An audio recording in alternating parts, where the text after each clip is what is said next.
So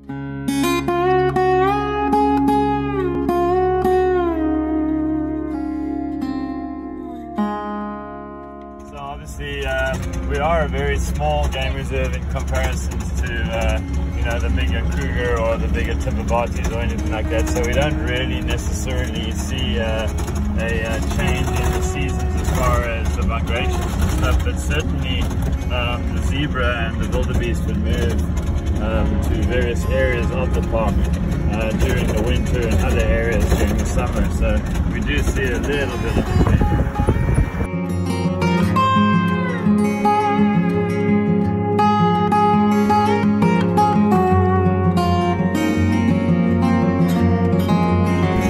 Bonamanzi, we have 7 white rhino, which includes a baby, probably about 6 months old, and then we've got our 4 black rhino. And the difference between the two is that one is a browser and one's a grazer.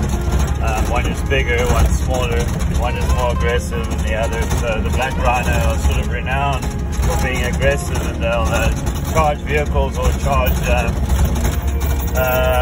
you know, hikers or conservationists or whatever, so we tend to stay a little clear of them. We don't see them as much as the white rhino, but certainly our white rhino are also dehorned. Both species are dehorned, mainly because of the black market for rhino horn, but it's very necessary for a game reserve of any stature to have the browsers and the grazers in both species of black of rhino.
So the difference between the two species of rhino is the white rhino tends to be more white, which is where it's got its name from, and it has a very square lip, being a grazer, so it has a flat lip like a lawnmower. It also kind of has only one hump that's pretty wide, and it carries its head very low because being a grazer. Then the black rhino tends to be more sort of smaller but fuller, like stockier, like a pit bull. They carry their head a little higher because obviously they're grazers, browsers, and they have a hook lip on their lip, so it's a very definite hook where they'll grab a thorn bush or a branch and break it off, or slide their lips down the branch and grab all the nutrients from the leaves and stuff. And they tend to be a lot more angry looking than the white rhino, but both are very important to the ecosystem.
So the white rhino have a bigger footprint, whereas the black rhino have a small, more stockier footprint. Everything is more confined and more closed in, whereas the white rhino is a bigger, more spread out footprint.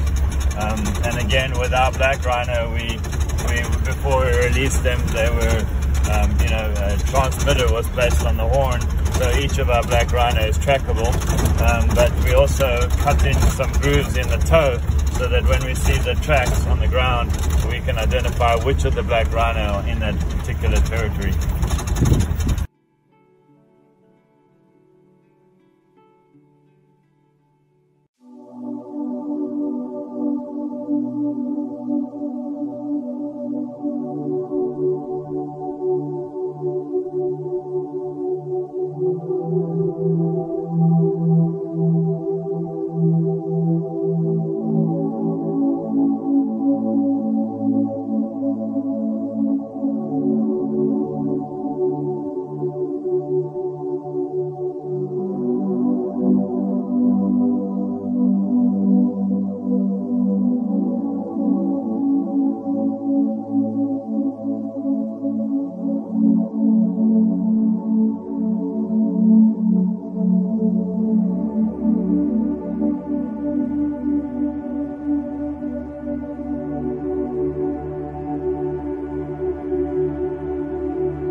you.